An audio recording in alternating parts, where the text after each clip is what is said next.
Well, as promised, I'm getting ready to do a little cooking here this morning. It's early in the morning, it's about 8 o'clock, and it's that time of year, usually about twice a year. I get together with the old maintenance guys where I used to work, where I retired from, and we have a lunch, and it's always on a Friday. And we were going to do it at Easter, but you know, with Friday being Good Friday, and then the workload was a little bit heavy for them, we decided to do it today, which is the 6th of April. So I was going to make them Italian sausage chili again. They said they really liked it, but I decided no, I'm going to give them a surprise. They don't even know what they're going to get. But you guys are going to know because you're going to see this video. And by the time you see this video, they will have already eaten it. Alright, we are going to make them some Creole style gumbo. It's going to have chicken, andouille sausage, smoked sausage, crab, and shrimp. And we're going to mix that all together. This is all the rest of the fixings that goes with it. Have I ever made, it's going to be filet gumbo actually. There's even going to be some filet in there. But have I ever made gumbo before? No, it's my first shot, but I did a lot of research on it on the internet, and I looked at this kind and that kind, and you know how it is. No matter what kind of gumbo those poor folks make on YouTube, there's always some big know-it-all that jumps in there. Oh, that's not the right kind. That's not the way you make gumbo. Blah, blah, blah. That's not the way we make gumbo. Who cares, you know? The individual made the gumbo the way they wanted to make it. They were happy, and that's what counts, people. There's a critic in every crowd. On YouTube, there's a critic every 10 seconds. So anyway, you know, to me, gumbo is like chili. You know, you go down to Texas, you talk to 5,000 different Texans who make chili, and every single one of them is going to have a different way of making it. And they're going to criticize each other's chilies not being hot enough, not having the right beef, too soupy, or whatever, okay? Anyway, since I have never made gumbo before, I have an excuse. If it's not right, too bad. But I think it's going to be pretty good because I found a really good recipe on YouTube that I liked. I liked the way they did it, and when they got done, I liked the looks of it. And we're going to have it over rice. I'm going to make a big old pot of rice. So let's get started by bringing out the crab. Now I'll be using, I found a bag of crab legs and claws, which are already scored, you know, where you can pop them open. And when I went back, I said, geez, I didn't get enough. When I went back to get another bag, they were out. So I had to wind up buying just the regular crab legs that are not scored. But that's what these big old pair of scissors are for here with the curved hook. I'm going to go ahead and stick the old blade in there and kind of cut them open for them a little bit. They'll be going in the pot. Alright, now I'm going to give it a good rinse, pour it out, and set it aside because I have some chicken thighs to fry. Alright, we got our 2 pounds of crab ready to go. I don't think there's going to be a full 2 pounds in there, you know, probably about a pound of bone and a half a pound of meat, you know. Anyway, now we have to cook up a pound of, we have to fry up in a quarter cup of cooking oil, vegetable oil. We have to fry up a pound of chicken thighs. Now this is a 1.8 pound package, so I'll just take about half. We'll get it out, clean it up, and get it started frying. The chicken has been thoroughly washed, and then once it starts frying, we're going to put poultry seasoning on it, black pepper. You know, there's like a half a teaspoon, that sort of thing. I'm going to do it until I think it's the right amount, okay? And then garlic powder, and then some onion powder. We're going to put that on there while it's frying on medium heat. Alright, let's pour in our, what is it, a quarter cup of oil. Got the pan nice and hot here. May have to go with a little more of that oil, I don't know. We just mix it around and start it frying. We're going to fry both sides, add our seasoning, and then we're going to add a little bit of, about a half a cup of chicken broth. Yeah, baby. Yeah, that's smelling good already. I think I'll just go ahead and eat it like it is. Eat it like a man, raw. Alright, our poultry seasoning goes on.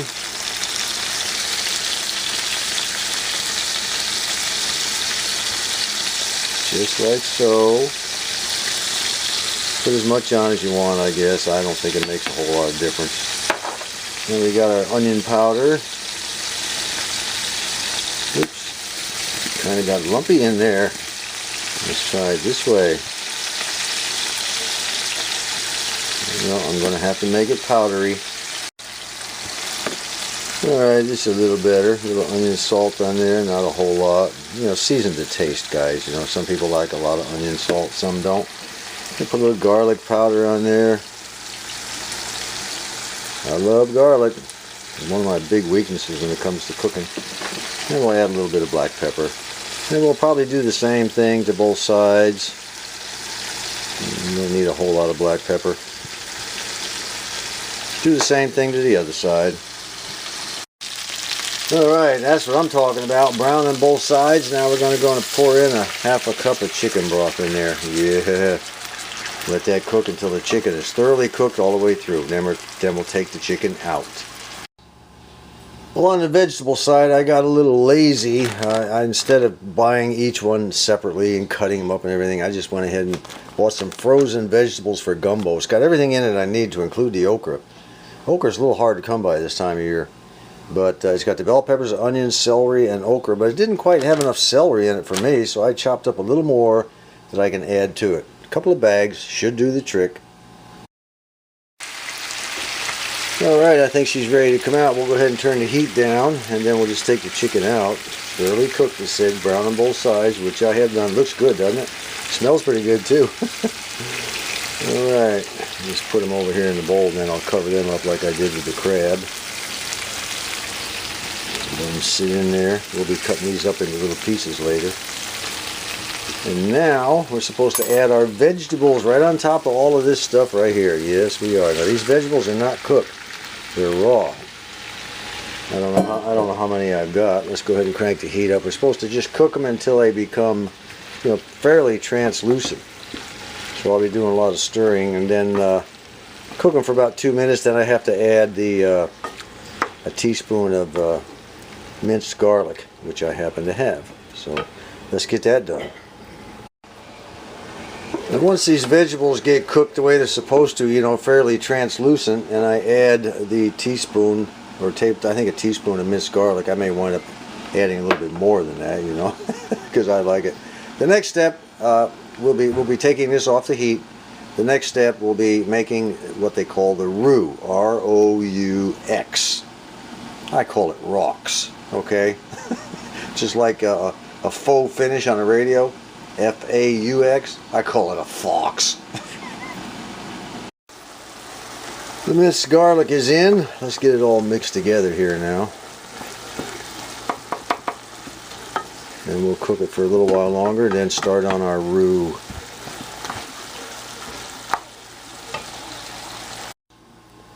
To make the roux, we put a cup of oil in here. It's supposed to be a large pot, but that's about the biggest one I got. That's going to have to suffice. We don't have really big, large pots. We have large ones, but not that large just for roux. You know, it's for other things.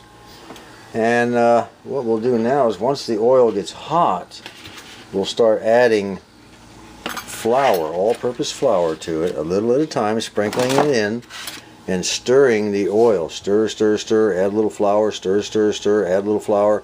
The whole idea is to get this thing to, really what you're doing is you're burning the flour in the oil.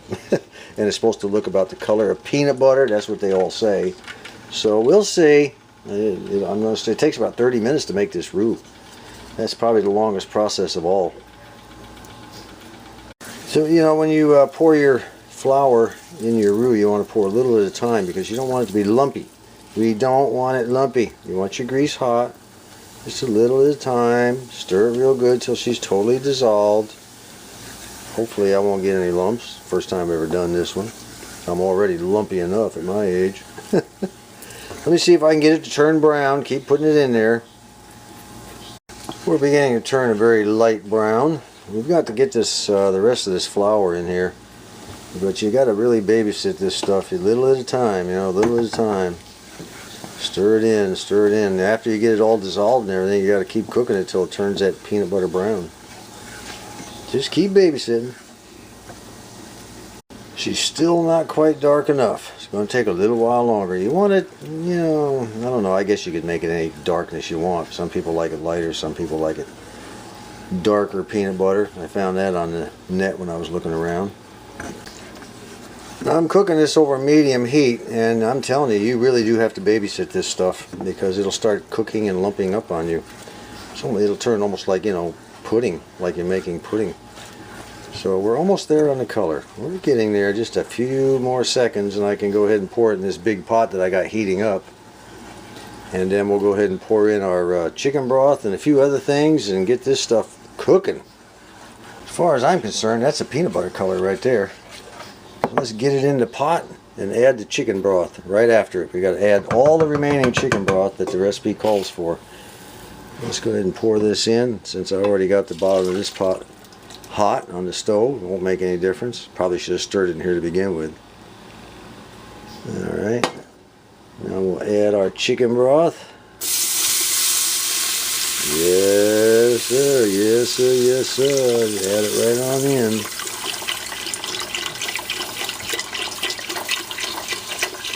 This pot better be big enough. I know it's larger than my Dutch oven. Yeah, I got 2 more cans to dump in there and we'll start stirring. Now comes the veggies. We'll get those veggies in there, and also the chopped chicken. Now you can make this chicken any size you want. I also have some andouille sausage. The andouille sausage has a slight hotness to it, not much. Not as much as I thought it would. But it comes in a package like that. I got it at Kroger. It's New Orleans by Johnsonville. I'll cut up 3 or 4 of them, whatever. Maybe the whole package, I don't know. We're going to get it all in there. Got all the chicken in. I've got the andouille sausage in there. I've got some smoked sausage in there. It's looking real good. I may wind up adding a little more. But we have other ingredients that still need to be added. Now the recipe calls for adding a teaspoon of, at this stage, adding a teaspoon of onion powder, garlic powder, and pepper. But I'm going to do a little change up on that. I did sprinkle in a little bit of extra onion powder. But I'm going to add some of this Tony Chachere's Creole seasoning instead. I'll put maybe 1 or 2 teaspoons in there and stir it around. I have added a can of diced tomatoes to it, and you can add it with or without salt. Somehow I grabbed one that said no salt, so I don't know. Anyway, it also said to add 3 or 4 bay leaves. When you say 3 or 4 bay leaves to me, it means 4. Alright. Let's go ahead and stir it around. I think what we're supposed to do now is cook it for about 20 minutes. Oh, it's beginning to thicken up really nice. I like that. I don't know, you know, I've been taste testing this stuff, and since I've never had gumbo homemade, I don't know what it's supposed to taste like. I'm just going to have to season it to my taste and hope it goes over good. By the way, there is an ulterior motive to me making this gumbo. One of the guys that'll be eating it is Joe the Welder. Joe the Welder. He is so good. He can weld glass. He really, really is good. And I'm going to try to talk him into coming over and maybe helping me with the floorboard on the Thunderbird that we're going to be restoring. So if I can grease him up real good with some real good chow, maybe he'll do it. Hopefully he'll be there today. Be just my luck he'll take the day off or something. Bummer. She has cooked for 20 minutes. I just put it on a kind of a simmer type of cook. And now we add our dried shrimp. Dried shrimp, you know, I wish I'd have had a little bit more dried shrimp, but that stuff is very, very expensive. That little package right there is like $6. But, you know, it was the first time I ever tried it. Figured I'd give it a shot. Now we're going to let it cook again for about another 15 minutes. Then we're going to add in our crab. Just added the crab. Get that old crab all the way down in that sauce. I want it all the way at the bottom. I want it well covered. Now, normally if the crab is raw, you'd have to cook it for about, you know, at least 20 minutes. But this is all cooked. The crab is. So I'll probably cook it for about 15. I might even go ahead and cook it for 20 minutes, maybe on a little lower heat. That's probably what I'll do. I'll cook it for the full 20 minutes on a little lower heat.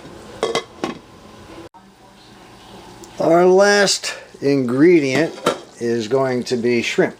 It's been deveined, the tail's been taken off and peeled, and we're going to put them all in there, a couple pounds worth.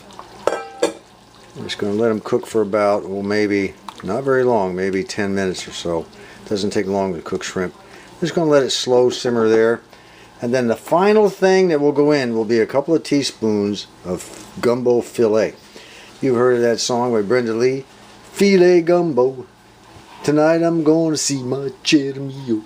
Okay, that's what that is. Now filet, I've never had it before, so I'm not going to really load it up until I taste it. I'm going to kind of go easy with it.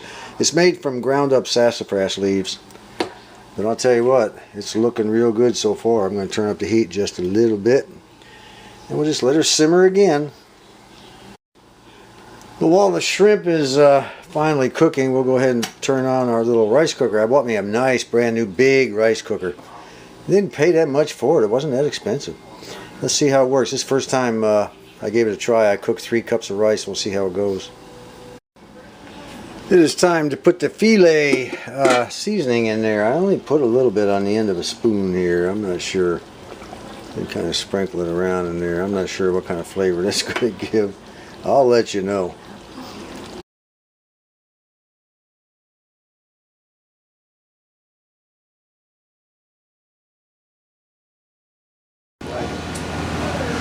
Cajun boy, right? Cajun, you know what gumbo is. Give us your professional Cajun opinion. Good or bad? Good stuff. It was good stuff, really? I mean, it measured up? Oh, yeah. You're not just trying to make me feel good, right? Never mind, I don't want to hear it. And this is the supervisor man here. This is the boss man. And these are all his little minions over here. And guess who these guys are? More minions. That's Jack over there and Keith over there. And then we got this guy right here. What's his name? Oh, yeah. Joe the welder. He even looks like a welder, doesn't he? Look how he's wearing his hat. By the way, Joe, you're going to be busy anytime in the near future? In case you... extra time for you, John. You got some extra time? Well, I want you to know I bought a classic car.